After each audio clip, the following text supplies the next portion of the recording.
Welcome to Revelations, the place where we speak truth to power. I'm Cole Johnson, and I am so glad you're able to join us. I respect that he respects me. I respect those that respect me. Life is too short, so I live it the way I choose to. That life motto is one of my next guests. His heart may belong to Brooklyn, but his presence is somewhere else. He is also making moves all over the place. Ladies and gentlemen, the CEO of Real Wize Productions and Real Wize Radio, along with the host and producer of Stuck in My Mind podcast, my good friend Will Otero, but I call him Wize El Jefe. And this is his revelation. All right. How you doing, sir? I'm good. I think that picture's from Aruba. Really? If I'm not mistaken. Yeah. I was actually going to ask where you took that picture. Oh, cool. All right. Yeah, it's from our recent trip to Aruba. All right. Nice. Yeah. Was it you and the missus, or? Of course, yes. It's me and the missus. And last year we did Jamaica, but we loved Aruba so much that we plan on doing a family trip. Right, the family come down with us. Yeah, I understand that. So what's going on, my brother? Everything is good, man. Everything is really good, man. Thank you for coming on the platform. I appreciate this. I appreciate you for having me on. Man. All right. So we are going to get started. And we always get started, even though I know you real well, because you're one of my homeboys. Still, others might not. So we're going to open this show up with a segment I call Open the Way.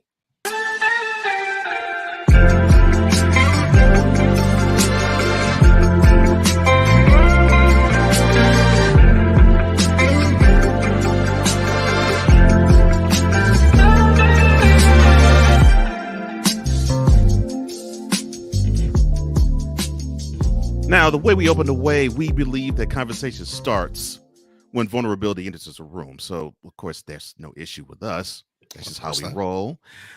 So you have mentioned to me many times in conversations, your roots are strong in Brooklyn. So where in Brooklyn did you and your family grow up? Oh, well, I was born and raised in East New York, Brooklyn. It's at that time during the 80s and 90s, it was probably the murder capital in all of the United States. It was during the crack epidemic, and it was insane. But the crazy thing is, within the community, it was like we policed ourselves. Yeah.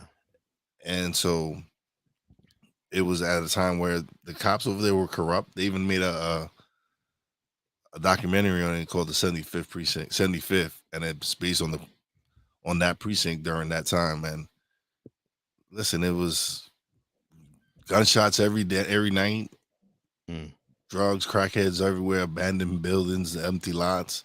Now you go there now, and it's a completely different neighborhood. It's more housing now, and like I said, not as many vacant lots. And I'm glad to see the evolution of that. I'm happy to see everybody wants to talk about gentrification, but that was one of the worst neighborhoods in all of Brooklyn. And to see where it's at now, I'm proud of my neighborhood. Yeah. Now I've talked to many about gentrification, and it's one of the few times I've ever heard someone actually say, actually, gentrification was good for my particular neighborhood. Now, why would you say that, considering that I believe it may have helped clean up the area? And that's what I'm talking about. Like, I grew up playing in abandoned buildings, like jumping from one abandoned building to another. Right. And that was my reality at that time. That was what we had to play with. This is during the time where kids actually went outside and played. Right. Yeah. So to see where it's at now and see that there's a lot of businesses going on that walk down the strip and walk down the Ave, and yes, a lot of the mom and pop stores are gone. Hmm. You have other people taking over stores, and to see that out, to see where it's come from to where it's at Hmm. now. I'm sure it still has its issues now because the whole entire city has its issues, but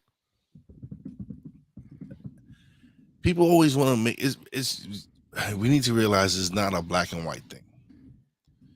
More now, it's more than ever now. It's a rich and poor thing, Yeah. and Yeah. so for me to see, like I said, see my neighborhood come to where it is now, I rather see it that way than what it was back growing up. I feel you. Yeah, I totally understand that. I feel that way about the neighborhood I grew up in too, because it was similar, very similar to yours. So yeah, I would love for that aspect of society to enter into my old neighborhood, but as you well know, it may enter in some and it may not in others. Yeah. Yeah. So you are an Afro Latino. So tell me the benefits and the drawbacks, if any, in being black and Latino. I, I don't identify like that. That's what I'm saying. Is it to me is Okay. because being Latino has everything. Like Yeah. being Puerto Rican, I Right. have I have African roots, I have Right. Spaniard roots, I have Taino Indian roots.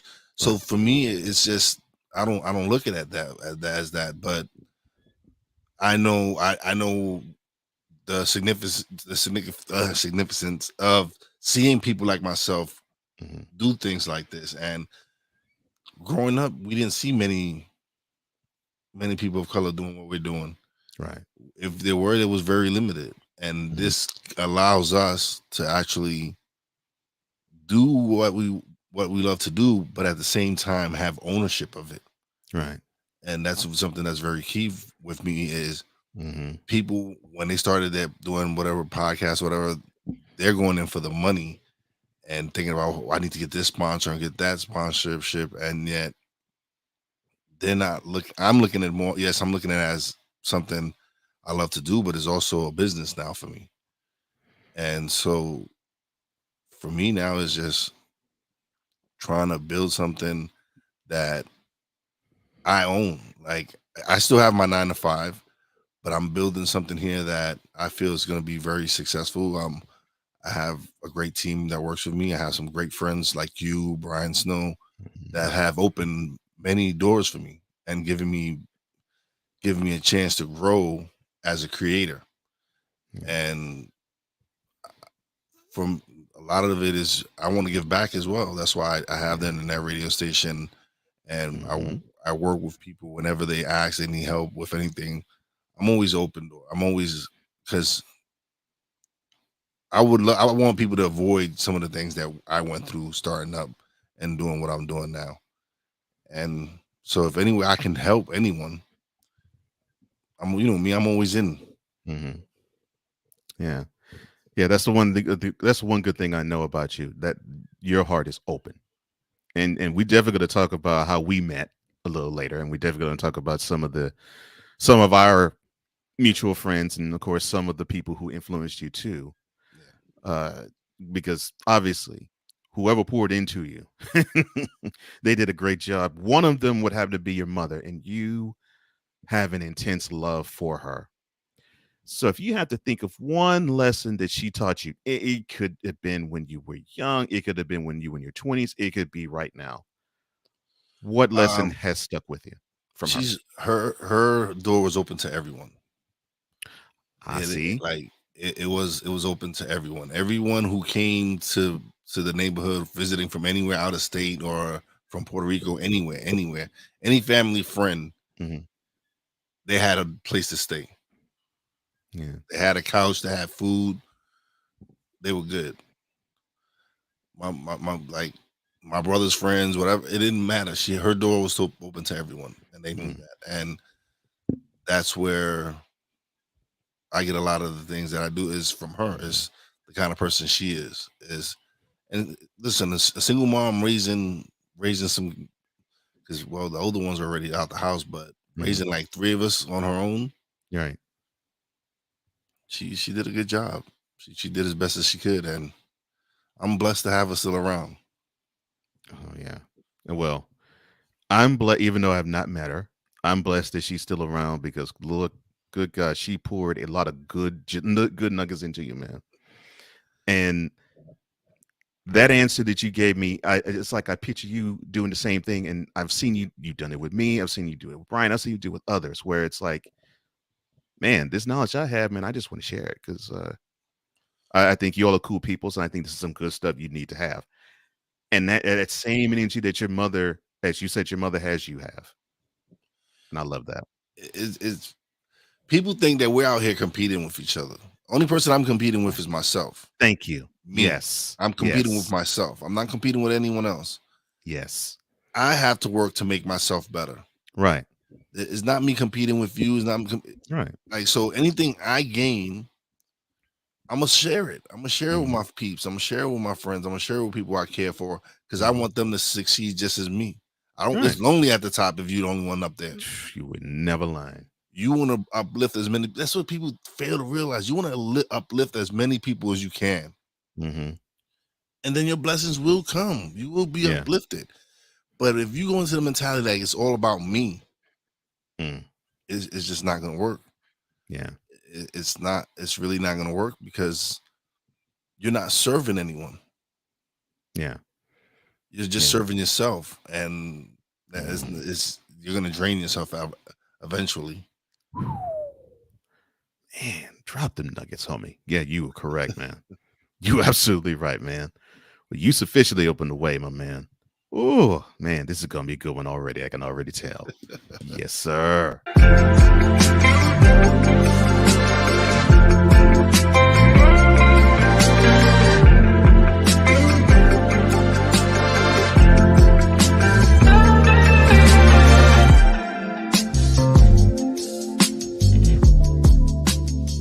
More with podcast and entrepreneur. Wize Jefe. After this quick break. Discouragement, sorrow, distance. Your arguments cause damage to your family. The hurt leads to divorce. You feel like there is nowhere else to turn. But there is hope for you. That's where we come into play. There is an overcomer that lives inside of you. One ready to take on the world as you leap for joy, living in victory. You'll grow to love yourself and others. There's life after divorce, and you can claim it today. Get Over Divorce, where your new story begins here every Thursday on YouTube and Spreaker.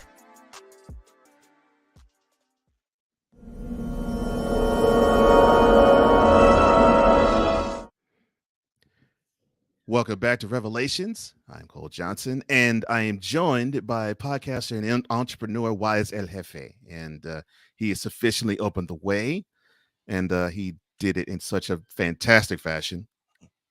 It's now time to walk across that bridge to prosperity.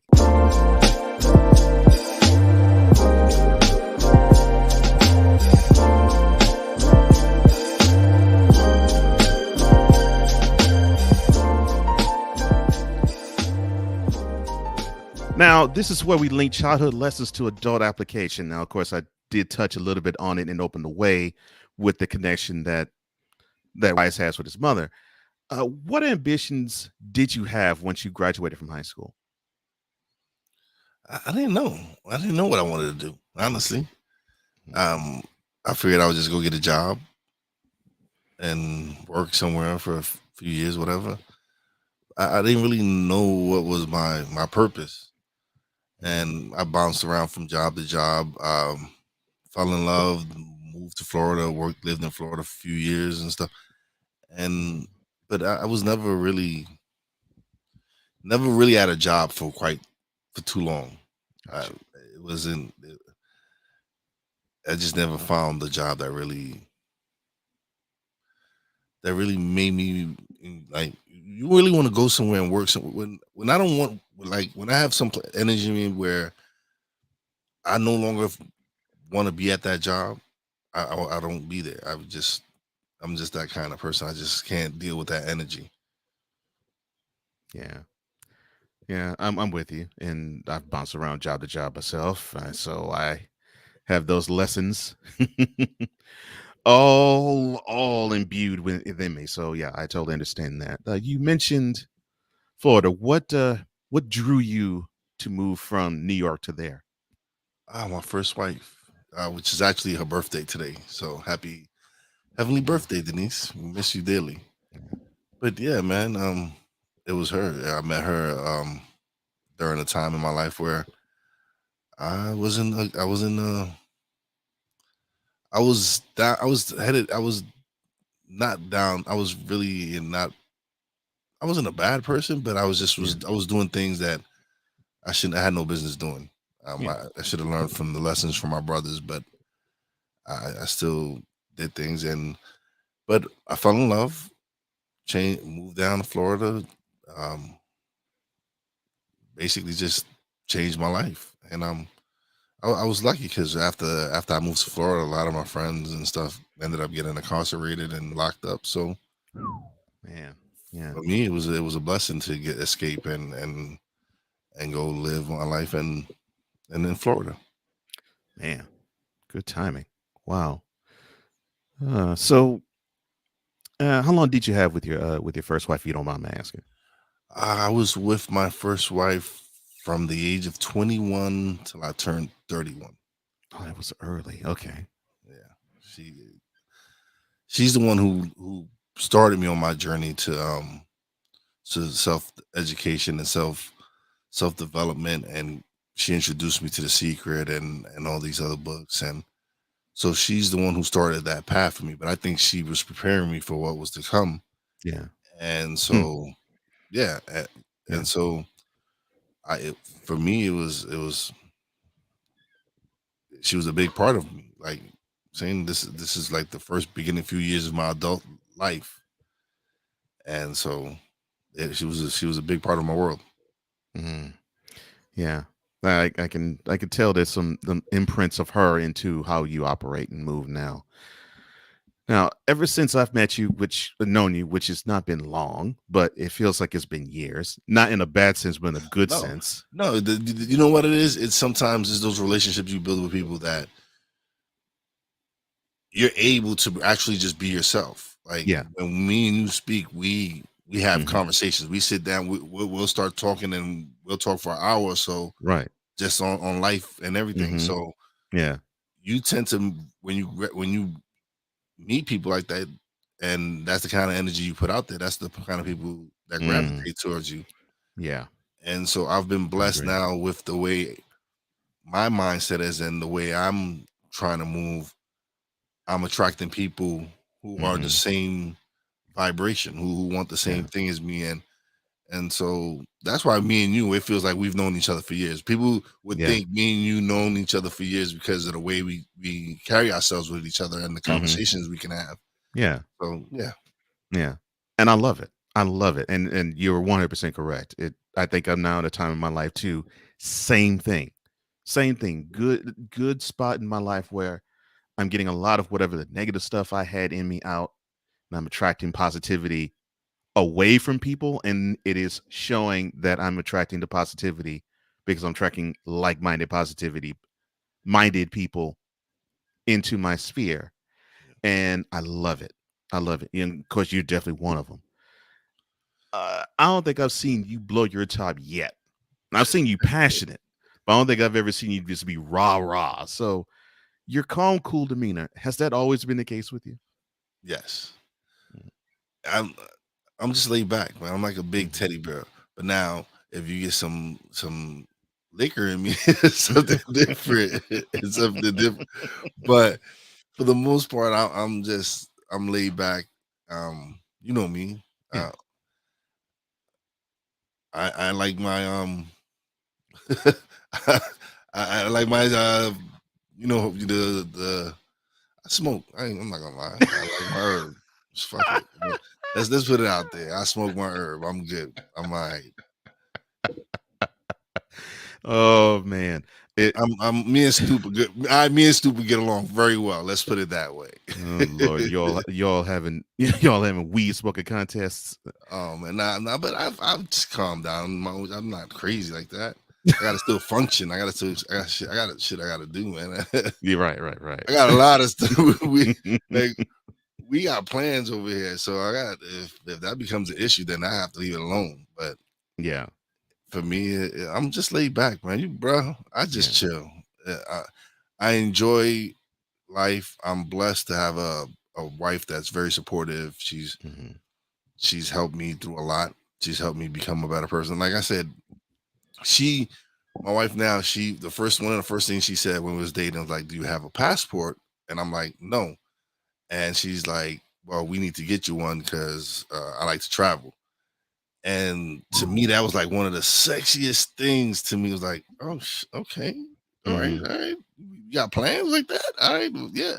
So I've been able to experience going to the Bahamas with my wife, Jamaica, Aruba this year, been to the Dominican Republic a few times.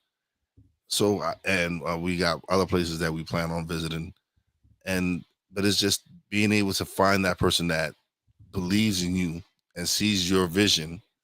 Because when I first started, I'm what you call a PP, a pandemic podcaster, and so that's what I just learned. I heard that term the other day. Somebody told me I was a PP. I was like, PP was that people person? I didn't know.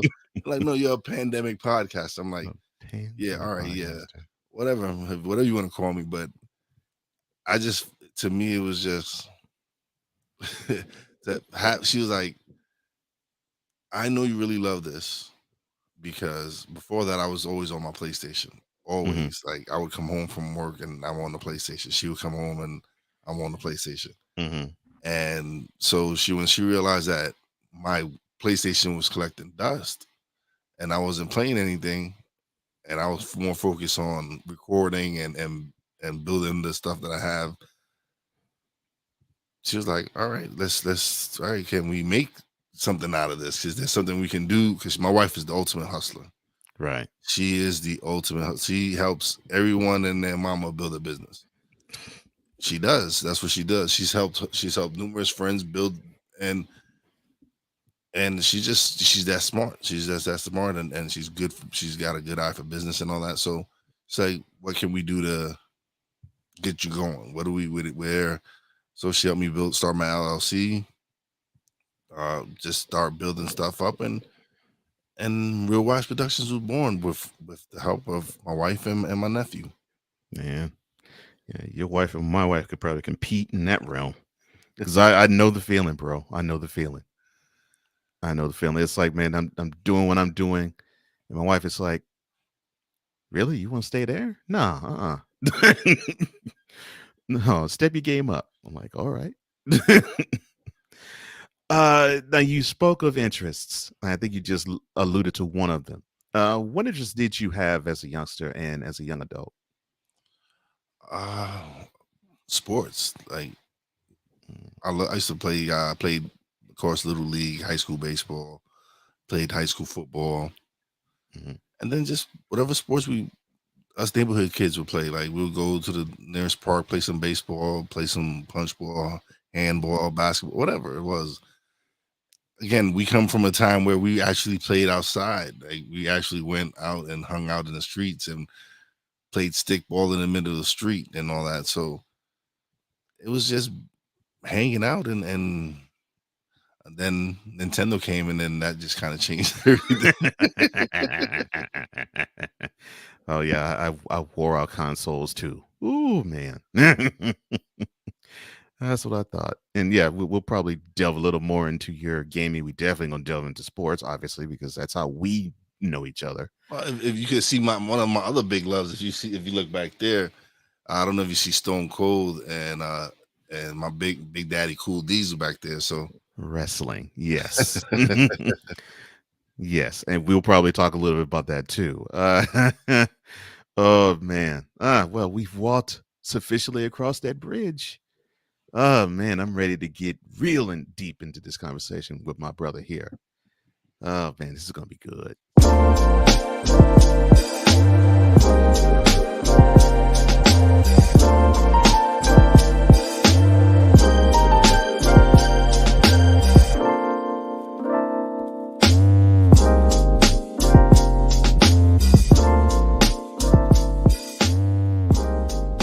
More with podcaster and entrepreneur Wize El Jefe right after this.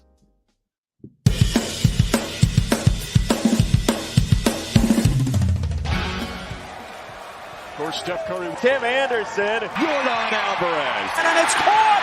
Debo Samuel with the catch. Michael Jordan can sense The throw just got the king. BS3 Network. The hottest of hot takes, the coldest of cold hard facts. This is Snowman in the Morning with Cole Johnson. Weekdays at 8 a.m. Eastern. Check your local listings for your viewing and listening pleasure.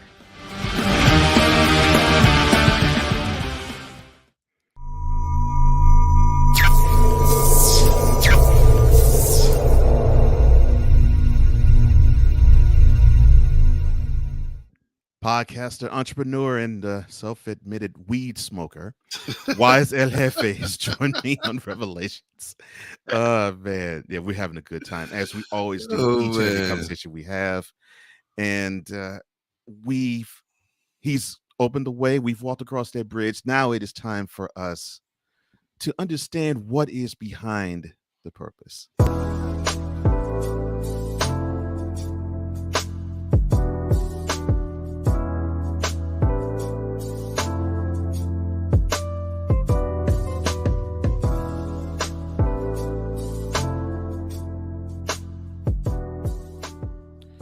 Now, behind the purpose, it is the reason why we function the way we do. And we will talk about how we met a little later. But your platform that most people know you by is stuck in my mind. And I can remember when I first saw the platform because it was actually a week after I met you. So, I'm thinking, okay, well, this guy, he talks mad trash and good mad trash about sports. I love that. His energy is great. He's amped. He analyzes it beautifully. It's like this guy is second nature behind. This guy is second nature behind the mic when it comes to sports. Little did I know this dude is doing a mental health podcast. So, what was the origin of Stuck in My Mind? I was stuck in my mind. I was in my head. Yeah, like I said, I was heavy into self-development in 2000, early 2000s and stuff like that. And so when I lost Denise and I kind of lost my way, I was stuck in my head, man. I knew what I had to do to get out of it, but just wasn't working. It was just me in there, not knowing, just knowing this, knowing. It's one of the craziest things is that knowing what you have to do, and you just not willing to do it, like just not doing it because you're angry, you're mad, it's everything. And so me doing my podcast now is it reflects on it's a lot of the hurt and the tragedies that happened after Denise as well. So to be able to speak on it and show that it's okay, especially in the Black and brown community where we are taught that men are strong. We're not supposed to show emotions. We're not supposed to seek help. We're supposed to do this on our own. Yeah. And no, that's not the case. Listen, we're fragile. We're fragile as anyone else. You never lied. And so for me to be able to show that platform and show that, listen, it's okay for people to go get help. It's actually a sign of strength when you go get help. I'm saying it's not a sign of weakness, but that's what's been programmed into us. I'm saying that's what we've been taught, that we don't cry, we don't show emotions. Nah, man, it's sometimes me being the person that I am and being raised by my mom is like opened a different side of me. It's like I'm more of an empathetic person than the average probably guy because of how I was raised. Yeah. And so for me, it was like when I first started, it was me venting about work and all that, and I had a great time talking about it, talking, but I didn't enjoy the content. So when I switched it over to a more conversation piece, that's when it really started hitting me that, hey, I got something here. This is something I feel like I'm pretty good at it. Let me continue. And so at first, a lot of the no's started turning in yes, yes, yes, yes, and slowly but surely, my audience started building. People started listening, and people started messaging me that, hey, I like your podcast. I'd love to be a guest. Or me and a friend, we did an episode together where another friend listened to us and sent me a message and was like, I needed to hear that episode. Listening to two people I grew up with talk about what they're doing in their lives made me jump off the fence on something I was on. She was like, I was thinking about starting a business, but being able to hearing you guys talk about what you guys are doing pushed me over that ledge. Like, all right, these guys that I know, grew up with, know who they are. If they're capable of doing such things, why not me? And so to hear those comments is like, okay, I got to keep doing it, because again, I'm here to serve the people. I'm here to serve people, help them grow and develop, because this is what life is just lessons. Yeah. And we're meant to learn from and gather and gain inspiration from one another. Yeah, it took me a long time to understand that and be at home with that too. Yeah, it did. It took me a while. It took me a long time to figure out that, yes, I was angry with God, spirit, whatever it was, because of everything that happened in my life. I had no control over that. And so for me to be angry over something I had no control over, just then it finally sunk in. It made no sense to me. It's like you're beating yourself up for some things you had no power over. Wow. Now, the things you do have power over, you're messing that up too. So you need to wake up and start rearranging and getting your shit together. And again, once I did that, I attracted my wife. Started attracting things that were in the positive, that were helping me get out of the mindset and the mind frame that I was in for those few years. Wow. Well, I actually had a question of how has your own show helped you not be stuck in your mind, but you sufficiently correct the answer to that question. That's easy. It's therapy, man. That's what this is. That's what my podcast is for me. It's therapy for me. It's being able to speak. And yesterday I got to speak to someone I kind of look up to, like someone I knew that I've read the book, I've seen the movie. So being able to speak to Bob Doyle from The Secret was like, okay. I was like, it was like a kid in a candy shop, man. Right. And to speak to him on something and be able to still hold my own. Right. Doing that episode showed me, like, all right, I'm sitting here with Bob Doyle, but I understand what he's talking about. I'm talking to him and giving him examples of how I'm applying those things in my life right now. And I'm like, this is Bob Doyle. Yeah. But shit, I'm me. Yeah. I'm me. I'm holding it down. Like, all right, cool. Like, and he's he's on your platform, is respecting what you're delivering back to him, which that's a beautiful thing. And it's crazy because I didn't reach. Is it like his people reached out to me, and to know who he was and was like, okay, I got something here. I'm doing something good, because this is someone that is speaking on things that I love to talk about. And because I love and I love the fact that where people need to forget that we still learning here. Like, people want to be complacent and be happy, and that doesn't, like, for me, making myself uncomfortable is really making me happy, because I'm doing what I want to do. Like, if you just stay listen, there's people, if you're happy doing what you're doing, that's on you. I don't knock that. That if you're happy, great. I just want you to be happy. I just want everybody to be happy. But I realized that I had a purpose, and I had to make myself uncomfortable. I had to finally press record and get unstuck, Mm, and do my podcast and do it consistently, because that's what's key mm-hmm. is those days that I don't want to record, still record. Yeah. Like, don't burn yourself Push out. through it. This Right. time you got to take some time away. Yeah, but Yeah. just don't just I just grind, bro. You know me. I'm just always finding something to do. Mm-hmm. Oh yeah. That is you. No question about that. Yeah, you act like you do this.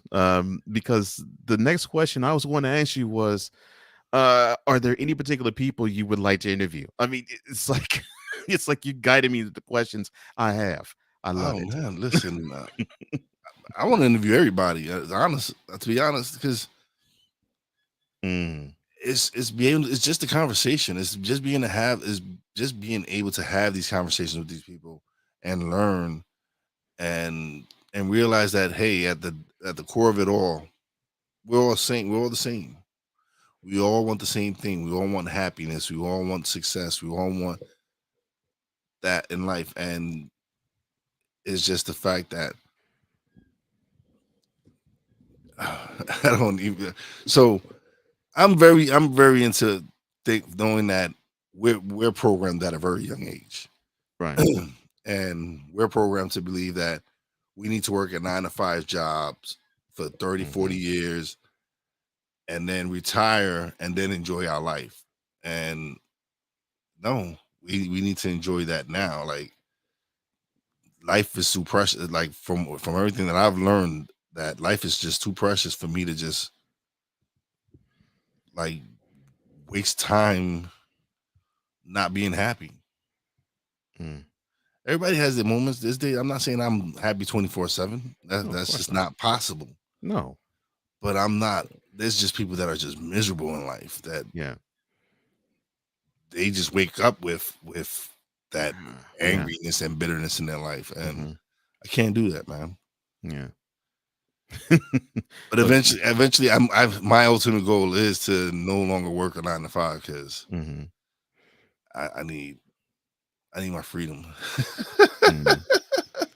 Well, it is like what Stone Cold said one time. I woke up pissed off. So, oh my gosh. All right. So, obviously, mental health Yes. is a key issue with you. It has been that way. It sounds like for many, many years now. Uh, I think I already know the answer. One of the answers you're going to give me, but I'll ask this anyway. What are ways you attempt to stay mentally healthy and balanced? Um, One of the ways, I mean, I make sure me and the wife go away. We take out time together, like, Nice. just get away. Sometimes you gotta unplug. Sometimes you just gotta get away, and we do that quite often now. Like, if when we first got together, we used to always go away, even if it's for a couple of days somewhere.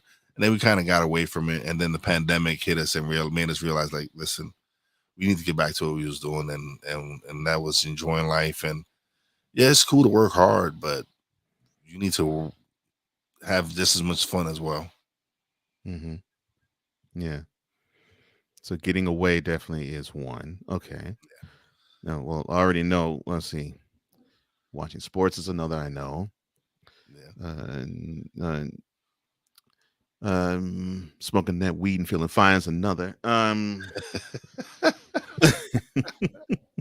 Oh, what are other ways that you attempt to stay balanced mentally? Oh man, spending time with the grandkids. That's another one. Oh man, that seems to be one where you get humbled. Oh, Not I you have a great specific, time. you in general. Yeah, I have a great time. Like, Yeah. when I got my grandson Bryson, he runs me. So, but just to see his excitement and the way and now he's learning words, and the only programming we ever put on TV is just educational things, and to see him bright light, his face light up when a certain song comes on, and he'll start singing it, and then I'll start singing with him, and then I'll just make voices. it's with him. I actually get to practice my voiceover work. See, Because you get to make weird voices, and he laughs and entertains him. So it's to me, it's that's definitely something that relaxes me, and he just jumps. He doesn't stop jumping. well, he probably was born 30 years too late.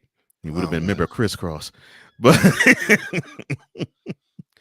oh man, well, obviously, the things you're doing have great purpose, and I'm so glad that you shared a whole lot of that with me and with us here. Man, yeah, your purpose is huge, and I'm glad to be a part of that. Just in calling you a friend, I'm glad that I'm part of it. I'm definitely glad we're friends, man. Yeah. And like I said, in just a short time, me and you've linked up. We've connected very, like, it's a great bond, and we've sat and had conversations, and we've talked about life, and we've talked about whatever was bothering us. So to be able to have someone to talk to like that, like I said, that's big on mental health. Like, build those relationships where you can actually have a conversation with somebody, where you can actually, like, yo, Dad, I've been down on this little, and have somebody that's gonna be, oh, you dumbass, you can't. No, you have somebody like, yo, yeah, nah, man, he's good, man. Just being able to have the relationship with someone where it's okay, cool. It's cool to be vulnerable, to be yourself, and let people know, like, hey, I'm having this issue, and to get advice on that. There's nothing wrong with that. No, none at all. So, like I said, to build these relationships like that I have been building these last couple of years with all the people, amazing people that I met through podcasting. Yeah. Some of my biggest supporters are fellow podcasters. Right. Like, cheering me on for everything. And you don't even have family members that cheer you on that hard, or don't support your stuff like that. And you have complete strangers that you just met cheering you on and telling you, hey man, I love your stuff. You're doing good. You're doing great. Keep it up. Right. And of course you do have family members that do support you, and you have friends that do support you. That this community will amaze you. This community, this podcasting community will amaze you, just because I guess we know the work we put into what we're doing. That's a good way of putting it. Yeah. We know the struggles that we go through as independent podcasters. We don't have the big machines of Spotify, Apple, Google. We don't have them backing us. Right. We do this because we love it, and a lot of us for a lot of us it's just a hobby. But for me, it's something. It's more than that. Yeah. And I just try to do the best I can. Well, I know it's life for you, it's life for me, and it's life that's going to make our lives better. That much I do know. Man. Yeah, your purpose is great. I'm so glad you shared it. Man.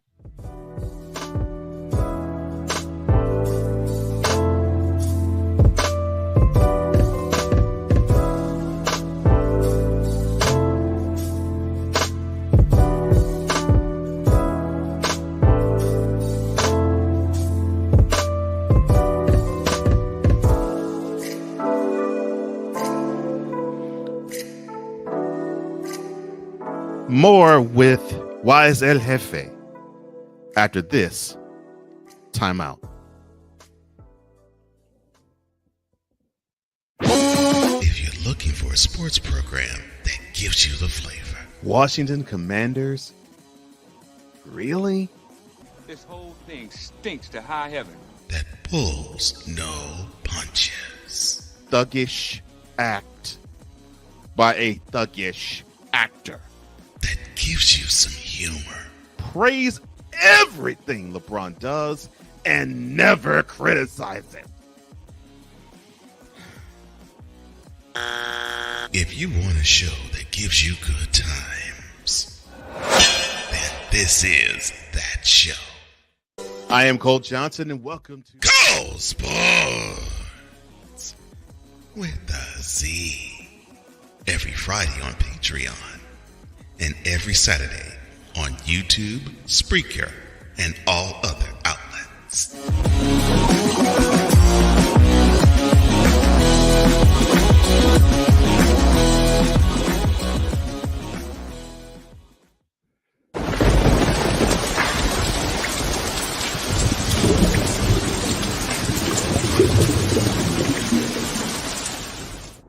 Winding it down with Wize and Jefe on Revelations. I am Cole Johnson. And he has opened the way. He has walked across that bridge along with me into prosperity. He has given you what his purpose is. And now it is time to bring things to light.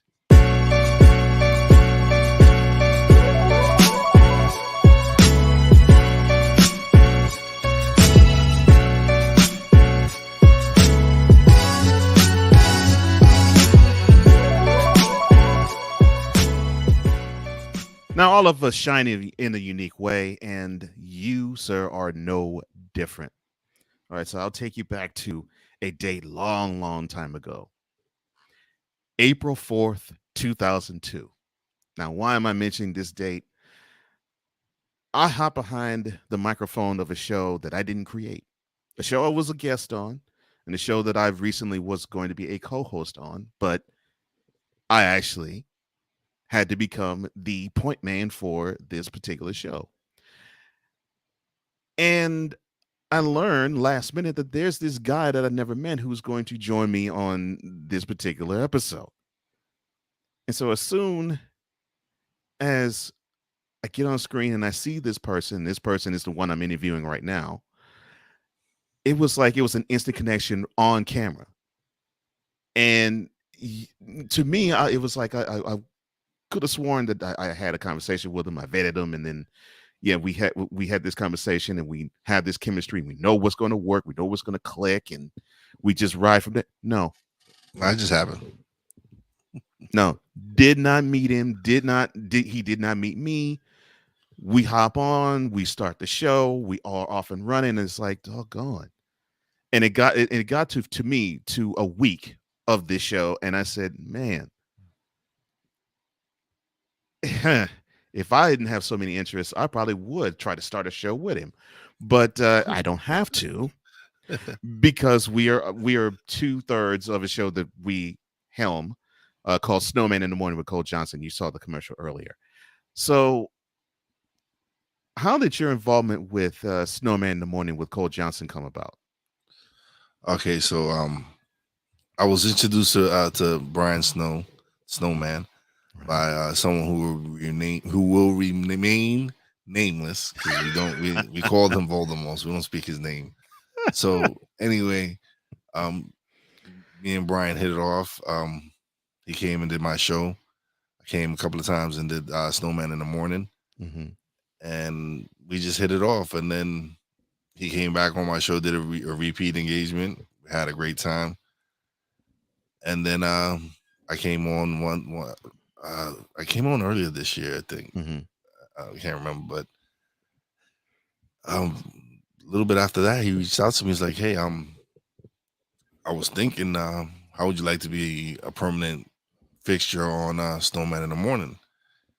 And of course, like I said, I have my day job, and at that time, I was off Sunday, Monday, so I could do Monday mornings. Right. And I was like, "All right, cool," because I love talking sports. I love sports. It gives me opportunity to expand on what I'm doing. It gives me another lane for me to do something in. Besides the mental health, it's a lane that I really enjoyed the topics on sports. So it was a no-brainer for me. And I was like, all right, let's do this. And so that first episode that we did together, I was just spitting what I know. Well, for those who want to know, he spat what he knew, and when it comes to sports, Mr. Wize El Jefe knows a lot about it. Oh my gosh! All right, I'll give you an example, and I'll phrase this in a question afterwards. So, one show, and I think this was like 2 weeks into our partnership, we actually have a guest on and we talk wrestling. And he flowed so seamlessly into wrestling as he did. He was talking about football or basketball, just flowed seamlessly into it. So, because the question I have to ask you now is, how did you gather a love of wrestling? My older brother. Mm. He took me, like, I used to go to the Garden and watch Hogan, watch Bundy, watch Steamboat, Macho Man, Big John Studd, Andre the Giant. I saw some of the greats. It's a Federation era. Okay. Yeah, I seen the Rock. I saw the Rock and Roll era and all that. So Right. Mm-hmm. and so from that moment on, I was hooked. Like Mm-hmm. I love wrestling. That, like, my mom bought me every single one of those WWF. Like, now they're so much. They're so advanced. Like, they got flexible arms. And, like, back then, these was just hard rubber, and they couldn't bend. They wouldn't bend anywhere. So No. But I had them all. I had so many of them. So to me, it was just I loved wrestling. And then when they started really transitioning into the Attitude Era, that's when I truly fell in love with it. Like, yeah, because now you have The Rock, you have someone that looks like me, right, on TV. Like, yeah, Steamboat, yeah, whatever, but you have The Rock, who looks like me, like, yeah, a man. I'm like, what's this? Yeah, what's going on here? Like, you're used to seeing the Hitman, you're used to seeing the Hogans. Even someone used to seeing Stone Cold, although he was a different type of character. Yeah, it's one where you'd say, yeah, I could picture if he would have hit the nerve and strike the right nerve, I could picture him going to the top, which he did. Yeah. And so to me, that was like, and then, yeah, Stone Cold, you had DX, you had the Undertaker. So, like, it got really, the Attitude Era to me was the greatest, man. You just had some of the best storylines. You had some of the best matches, man. The Razor Ramon's Shawn Michaels ladder match, the Hitman Shawn Michaels match. Oh man, like Stone Cold, The Rock, Triple H. You had Mick Foley. It was like a mixture of everything. You had every type of character in WWE, and I was just hooked. Like, and then especially when the video games came out, I was buying the video games, and but yeah, man, to me it was just my brother, just being able to go to the Garden and see. And we were in, like, close. We was up in the nosebleeds, but it was just the excitement of seeing those matches and the crowd going wild, and it was great. Yeah. I remember. I remember going to an Attitude Era show, and I was in the upper deck, and this was the episode where this was the episode after Mick Foley won the WWE Championship. So, of course, he got a hero's welcome. Although this was in Houston, he got a hero's welcome, and then The Rock comes out, and it is so mixed. I mean, you hear a lot of boos, but you hear a lot of cheers. And he does his stuff, he does his shtick, and everything is fine. What was noticeable, though, Stone Cold didn't appear, but about 4 different times in commercial breaks, every time they felt there was a lull in the crowd, they would hit the glass shatter, and then they would start to play maybe 10 seconds of Stone Cold's theme song, and the place went ballistic every single time. Oh man, no, this is great, and that was like '99. That was a great time. Oh no, yeah, no, wrestling. It's to this day I still watch it. Like, I don't watch it as much as I used to, but like I'll catch the replays or something, or I'll catch the highlights on YouTube. But I'm always doing my just checking it out, seeing what I enjoy, what match I want to watch. Right. Yeah, I do too. I do too, and I don't watch it as much as I used to as well. In fact, my wife commented on it. She's like, yeah, you don't watch wrestling as much as you used to. I was like, yeah. I still catch it, but I don't watch it as Yeah, no, much. I got, of course, I've got more. I got things that interest me a little more right now. Right. So, Right. yeah. Right. So, Wize el Jefe. Okay, what does it mean, and how did this nickname come to be? Well, Wize is my gamer tag. It's just, for me, I've always felt like I knew I knew stuff, but I knew I was capable of learning more. So someone to me who is wise is someone who doesn't know everything. Right. So for me, it was just a gamer tag, but it was actually more than that. And so when I started podcasting, I just took, because it was Wise Be Blunt on my gamer tag. And then of course it's because I was 420, whatever. But then it started becoming to where I was actually blunt with people. I would just speak my mind. And then I just switched it. When I switched to podcasting, I didn't want it to continue to be Wise Be Blunt, because I wanted to be more than known. I didn't want it to be thinking that associate me with just smoking. Right. And so I've always felt that I was a boss, man. Like I've had that spirit in me for the longest. Like I've tried multiple different business opportunities, and they didn't go anywhere, but that didn't stop me. Like that's what people fail to realize. Like entrepreneurship is not, you're not going to be successful at every single business you do. No.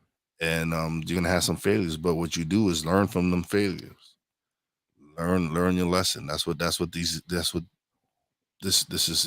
is. Everything you do in life is to learn your lesson. And some of us are much more hard-headed than others, then they continue to learn the same lesson.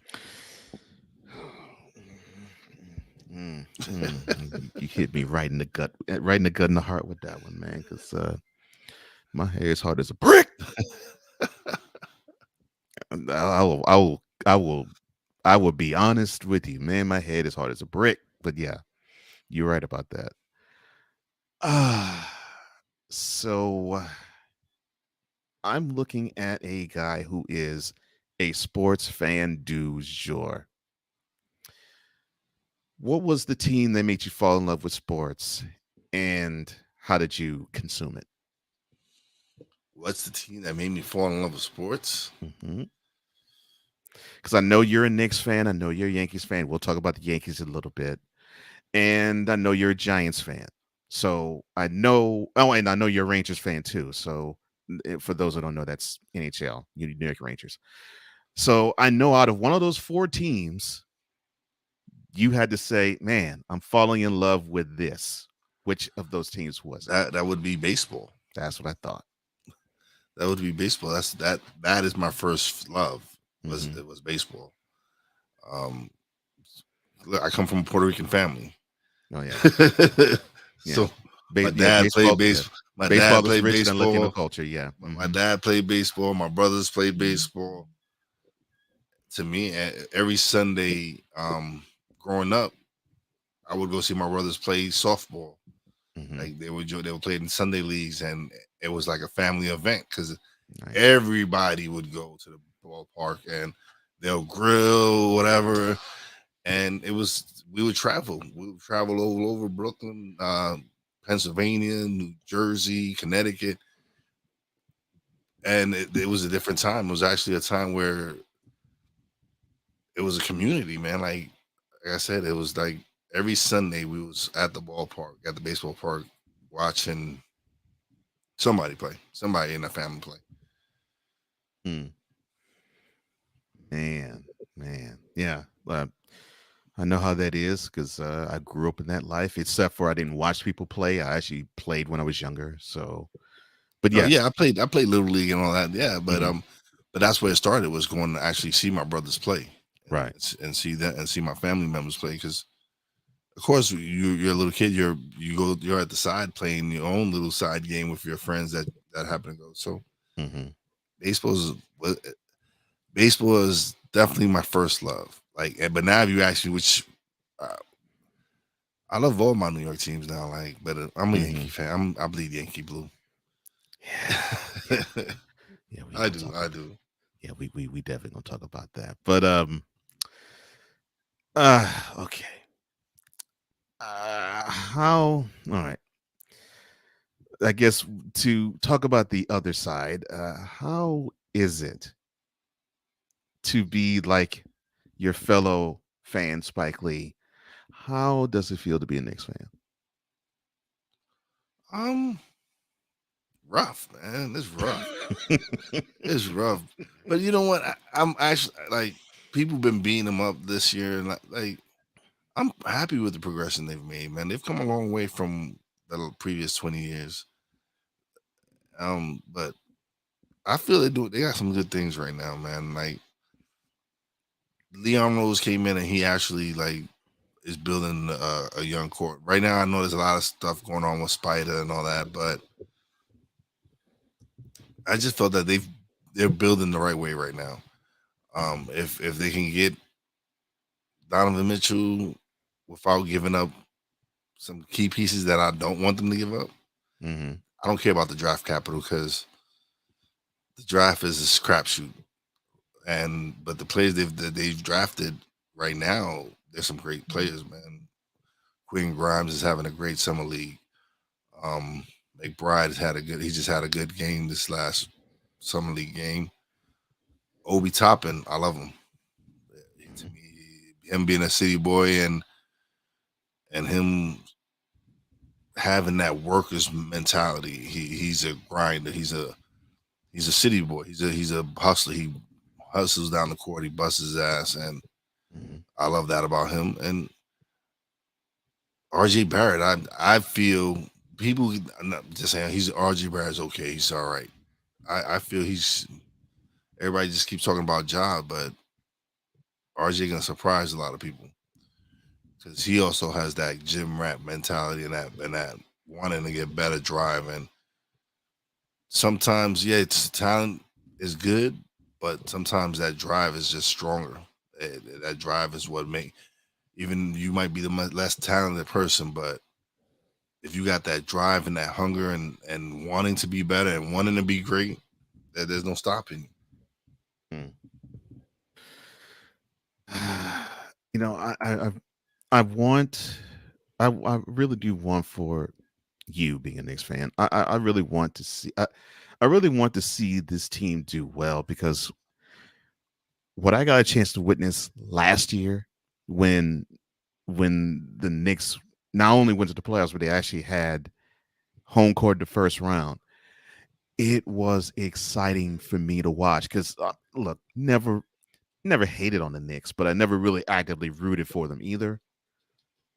But I watched game two of that first round between the Knicks and the Heat, the Heat and the Hawks. I'm sorry, and this was after the Knicks took it on the chin.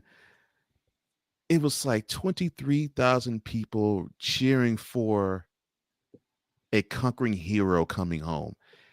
That energy was something that I thoroughly miss from that fan base. we listen, we've had not have anything to cheer about since the early Mellow years, like when Mellow first came with and Mike Woods, and then the wheels fell off. Mhm. so and so it's just been for me. It's just I don't. Years ago it would consume me. I would be upset, but I'm up to the point where I like it's a game. I would love for them to do great, but I'm not gonna tear my hair out for them anymore. Mhm. I'm just gonna keep. It could be worse, man. It could be worse. I could be a Brooklyn Mets fan. See, there you go. You're not. I know. I could have easily switched alliances because I'm saying, "Oh, I'm a Brooklyn boy," but I bleed orange and blue. Yeah. I'm sorry, but yeah, No, that's okay. That's all right. But yeah, I think things are going to be turning around for the better. It will turn around even quicker if you can get rid of James Dolan. But my I, bad. You gotta tell me, bro. You gotta tell me. He's one of the reasons a lot of players don't. And the funny thing is, right? 100. The funny thing is, the Rangers are good. He Yeah. lets the Rangers do their thing. Like That's what gets me. Yeah. he lets the Rangers like Chris Drury is doing some great stuff with that front office, and I'm like, man, like, yeah, no, just keep doing what you're doing, man. Like, Mm-hmm. stay out of the Rangers' way. And Right. I think he's doing that now with Yeah. I think he's doing that now with bringing in Leon Rose and Worldwide Mhm. West, and I hate to see Kenny Payne leave, but he's gone to for his dream of becoming a head coach, and he in Louisville now. But I just think they brought in the proper basketball people. Yeah. If I need Tibbs to evolve a little, if Tibbs can evolve a little, just a little, I'm not asking you to change a lot. I just need you to start believing in the young guys. That's all, Tibbs. That's all I need. It's that, and he loves to grind his teams. Yeah, that's what I'm saying. But if he could incorporate these young studs, he could run the studs. I agree. And I think you're onto something, because I think if he were to open up the roster a little and have the rotation be a little more diverse, I think he would be able to win with that, because I love the fact that he's hard nosed, and I love the fact he preaches defense first. I love that, but you keep doing that with only playing, and you're only trying out 7 and maybe 8 at a time. You're burning them out. Yeah, You're gonna burn them out. Yeah. And that's why I feel this team is very deep. Like, Mm-hmm. they are very deep. They added the kid from the Clippers, but they resigned Mitchell Robinson, which was big for me. Bring Mitch back, because he was that anchor on defense in the middle. Mm-hmm. Jericho Sims is a freak of nature. This man has some ups, and he's actually put the ball on the floor this summer league and shown that he has some skills. He has some. He brought the ball up the court and everything. So if they're to me, they've done the right the last few years. They've drafted the right way. Yeah. They went and bought the play this year. Everybody's like, oh, they should have kept that 11. Man, that 11 pick didn't benefit them. Now, the package that they got from that 11 pick hopefully can get us Mitchell without giving up any core guys. Yeah. Then yeah. That would be my hope for you, to get that key piece without giving up things that could help. Yeah.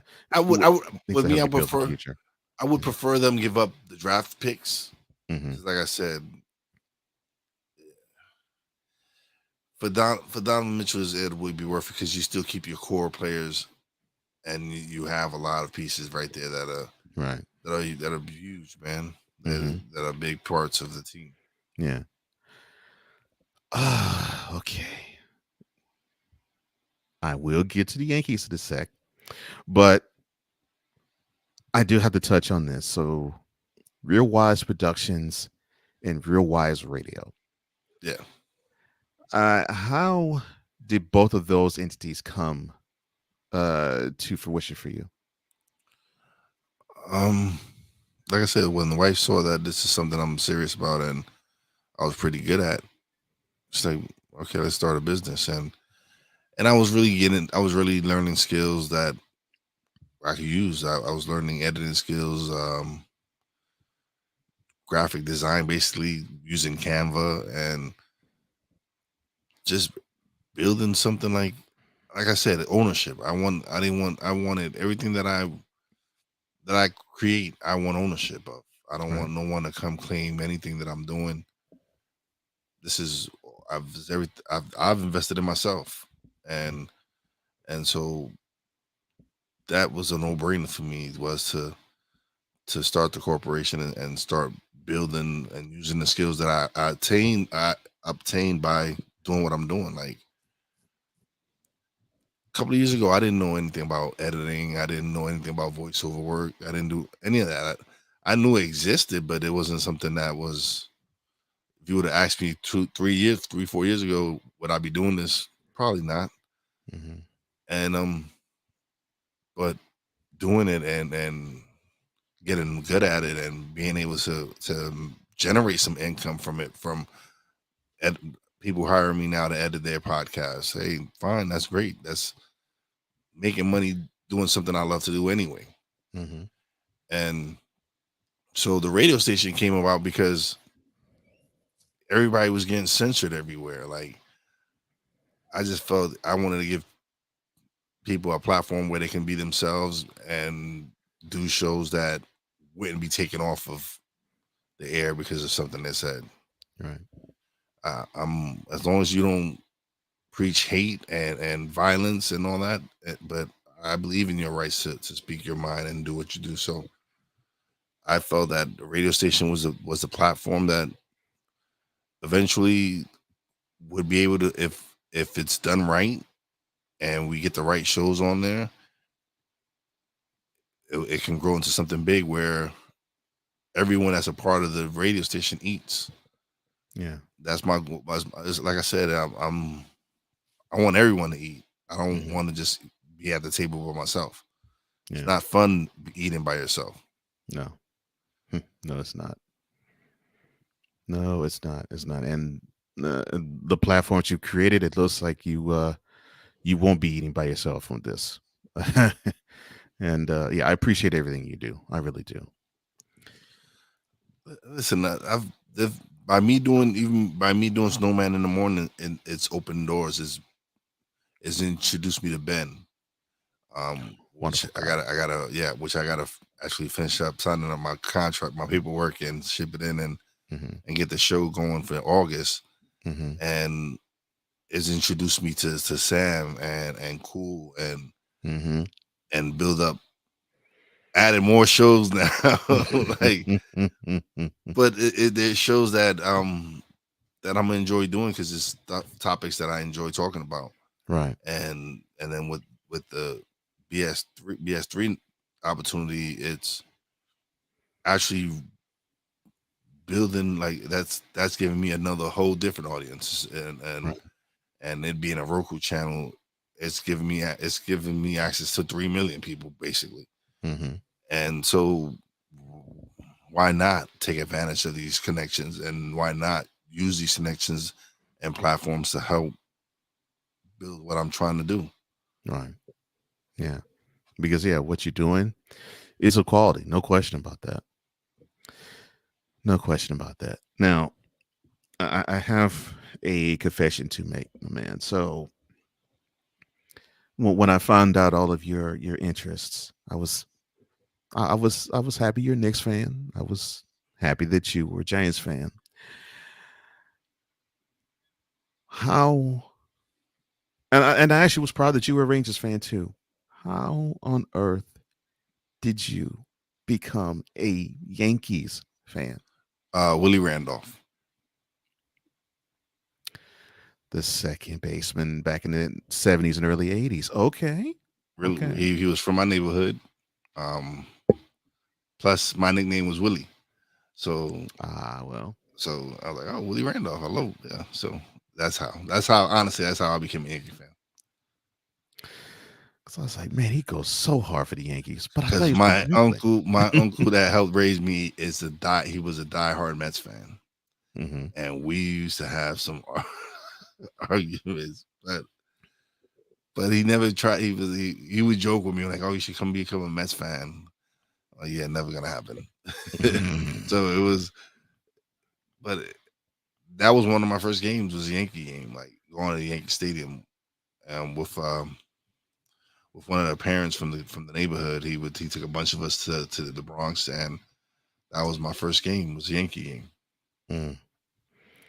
Because I was saying to myself, okay, so I know my man's from Brooklyn, but he sounds like he's from the Bronx. How is this possible? Because he goes hard for the Yankees. I love my Yankees, man. Always. I mean, he goes hard for him. I can't even say anything disparaging against him. He looks at me like he wants to just simply throw daggers at me. No, you know what it is? It's because, man, my early years of Yankee fandom was and the funny thing is, the Yankees won a lot of games in the 80s. I didn't They did. realize that. They won a lot but I just suffered through a bad time where George decided to go crazy and bring down Dave Winfield and we just started trading away our prospects for Ken Phelps, for Steve Balboni, for Andy Hawkins, for all these other players. Like you gave up Jay Buhner, you gave up on Al Leiter, you gave up on a lot of prospects that went on to other places to do great things. So when they finally he got suspended and Gene Stick Michael and Bob Watson and everybody were able to keep their players and their Derek Jeters and keep their Bernie Williams and keep their Andy Pettitts and keep their Jorge Posadas and not trade them away. Mm-hmm. And then bring in some great leaders like Paul O'Neill, Tino Martinez, David Cone, Strawberry, Gooden, some Met names. Mm-hmm. When you bring in these people and you include the young players and you make savvy moves and bring in the Scott Brocious and you luck out getting certain players that once they put on that Yankee pinstripes, they like become magical. So I just love them, man. Even now when I haven't been to the game this year, but I've been to Baltimore, go see them play in Baltimore. I've been in Tampa to see them play. If I could, believe me, I'm gonna make a trip to Cleveland to see them in Cleveland and maybe Pittsburgh if they come to Pittsburgh. Okay. All right. So yeah, you definitely because I was like, okay, I know you bleed blue both in Knicks and Giants and Rangers, but I'm like, man, I can hit him. I can hit him with the Knicks. I can hit him with the Rangers. I can hit him with the Rangers if I wanted to. Yankees can't do it. Can't do it. But the reason why is because he's a Houston Astros fan, and we're not going to talk about the cheating scandal because I'm above that. I'm bigger than that. I'm gonna be the bigger fan on that part. Well, see, I didn't mention it. That's why. But nah, actually, prior to that, I was a big Houston Astros fan. I loved Bagwell. I loved Biggio, Ken Caminiti, all that squad over there. I love baseball. Yeah. So I followed a lot of teams. I love my Yankees, but I love the sport of baseball. So I've always did, like, whenever I read the sports section, I would read all box scores. I wasn't just reading my Yankee box. I would read those box scores first, of course, and then read everything else that was going on to the major leagues. And you just learn. You just learn, and it wasn't like how it is now, where you have 24-hour sports networks and all that. Right. If hopefully the games were over before the late edition was put out. Right. So then you would get all the box scores. But if not, then you would get the ones that finished by 10 o'clock or whatever. Right. So if the Yankees were on the West Coast and they finished real late, I wasn't getting the box scores. Right. I was probably hearing it over talk radio, but I wasn't really getting my stats and all that. Yeah. I was about to say West Coast trips, forget about it. Yeah. Yeah. It's not like how it is now. Oh, right. No. You would know almost maybe if, and I'm being generous when I say it, a minute after the game's over. Yeah.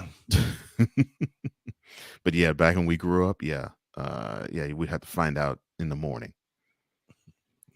That's just why I always, when Houston went out to the West Coast, I hated it too, for that reason, that same reason. was like, dang, I can't get the box scores. I can't read. I can't get it through the newspaper. Loved it when they were on the East Coast because I could read every box score possible. Because you gotta remember, like they were in the NL East. That's right. Saying and before that, like Milwaukee was an American League team. Mhm. I don't know how the hell they flip flop them, but hey, okay. Yeah, that I still, although it's cool that the Astros are in the American League now. I really loved them when they were in the National League more. I will cop to that. I actually loved them more when they were in the National League team. Listen, Mike Scott. I listen. I remember that '86 series. That's one that, even though it was a heartbreaker, it still was one of the best ones I ever Oh, yeah, saw. I remember that '86 series with the Mets, man. Yeah. Well, I already told you the story. I was in school watching Bob Nepper just simply do his thing against the Mets for 8 innings. Top of the ninth, school let out. I walked home and I turned the TV thinking I'm gonna hear it's game 7 tomorrow night and Mike Scott's gonna toe the rubber, and figuring, okay, well, if Mike Scott even touches a ball and a mound, it's a wrap for the Mets. Imagine my horror and shock when I turned on the TV and it was 3-3. I'm like, oh gosh. You only had 3 outs to make. Yeah. 3. And you couldn't get that done. Yeah, it was frustrating. But that was that was a legendary game and a great series. Oh yeah. Well, like I said, I love baseball. Oh, I do too. So that's why when and it was, for me, it was really easy when you asked about it's the Yankees because of my love of baseball. Yeah, and I figured that much, and that was the first love for me. And if you would ask me the same question, I would give you the same answer. I fell in love with sports via baseball first. Yeah. And I grew up in a football area, and still baseball was the first love for me, and it still is. Yeah, no, it is. It is. I love my Giants, but and I love my Knicks. I definitely love my Knicks, but Yankee. You see what's behind me? Yankee Stadium. Yeah, Yankees. Yankee Stadium. That's me. Like my daughter got me that for my birthday. Oh, that's nice of her. A couple of years ago, and yeah, man. Everybody knows me. Mm-hmm. Everybody who knows me knows I'm a Yankee fan. And if it wasn't for the fact that I had so much hair right now, I would be wearing more Yankee fitteds, but I can't. I feel you. Man. Yeah, you definitely brought a lot of things to light, and I appreciate you for it.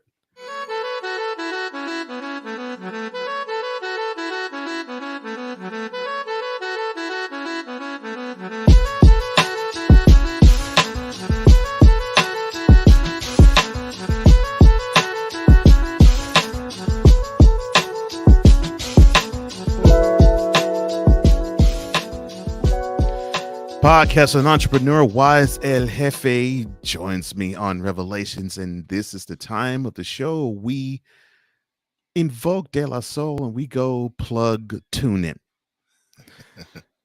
So, of course, this is the part of the show where we allow our guest to plug whatever it is their heart desires. So, Mr. Wize El Jefe, whatever you want to plug, go for it. All right, well, check out my podcast, Stuck in My Mind podcast, on all major platforms: YouTube, Spotify, Apple, Podbean. I'm on every single platform you can imagine. Check out my website, realwiseproductions.com. Check out the radio station. It's www.realwiseradio.com. You can find Snowman in the Morning with Cole Johnson Monday through Fridays, 8 to 11 a.m. And I can't forget. I got go ahead. There's a new my nephew's book, The Plush Life from Prison to Peace. It's an amazing book. It's his it's just a great book to read. It's one of those things where we he had faith in me and I had faith in him, and I support him, and we put that book out for him. And like I said, it's a great read. It's something where when people hear it, they think about prison, but yes, he wrote it while he was locked up and incarcerated, but it's more about freeing yourself from the prison of your mind. And so And what else? Do I have anything else? Oh, definitely check me out on Snowman in the mornings. I'm there every Thursday and Friday. That's But right. check him out every day. Definitely check him out every day. Mhm. And you like doing this show right here with you today, it made me realize I need to step up my producer game. Like, oh man, he got segments for everything. And then he's got the things that go with it. I'm like, man, I gotta step up my game. Like I have my own plugin section like this, and I just let them plug away. But you actually got graphics. Like I need to like I said, I need to step up my producer game. Like this show right here just made me realize, like, Wow. yeah, I'm lacking. It's not meant for that to happen, but Oh no. Listen, that's why I love this, man. Is to be able to learn, man. Like I gotta step up my doing this show made me realize I gotta step up my game. Like that's just me. That's just the fire in me. Like I feel you. Man, my man is doing a great show. I need to really step my shit up, man. Damn. Oh, I feel you. I do. I understand that because I'm the same way. I'm like, man, if I'm on someone else's platform and I like what they do, I'm like, man, I gotta borrow that because my stuff it's not looking like that. If I do that, it'll look even crispier. I love that. Oh yeah, I know that. No, I definitely have to. I know I'm gonna have to definitely step my game up for when we go into the BS3 network. I know that for sure. Yeah. So, but doing this show right here just gave me some ideas. Like, all right, awesome. Like we've spoken, and I've told you about a couple of segments that I want to do, which I need you to do the voiceover for one of them. So I'll let you know. Just let me know. And yeah, that's it, man. That's everything I got to plug. All right. Well, as you've heard, as you've seen, and as you've watched and listened, it is one of my close personal friends, podcaster and entrepreneur, Wize El Jefe. Man, I can't thank you enough. Thank you for joining me on this episode of Revelations, man. Oh, nothing. You've been checking my pictures, man.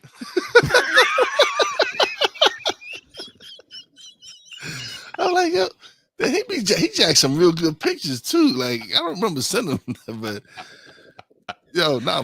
thank you, appreciate you, brother, man. No problem, man. No, I gotta make you look good, bro. Oh, I appreciate it, man. You made me real look good. I'm like, man, those some good pictures. Like, I took those shits. That's right. That's right, man. You gotta, man. You gotta shine, man. Many thanks to Wize El Jefe for joining me and giving us his perspective on life, and I love it. And why don't you join us every Tuesday on YouTube or even live, where you will see a different person being interviewed each and every week for changing the world one conversation at a time. I'm Cole Johnson, and this has been another episode of Revelations.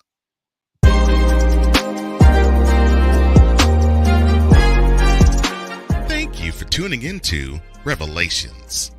To download this episode, go to Acast and type Revelations. For apparel, go to Spring and type Revelations. Music by Lakey Inspired.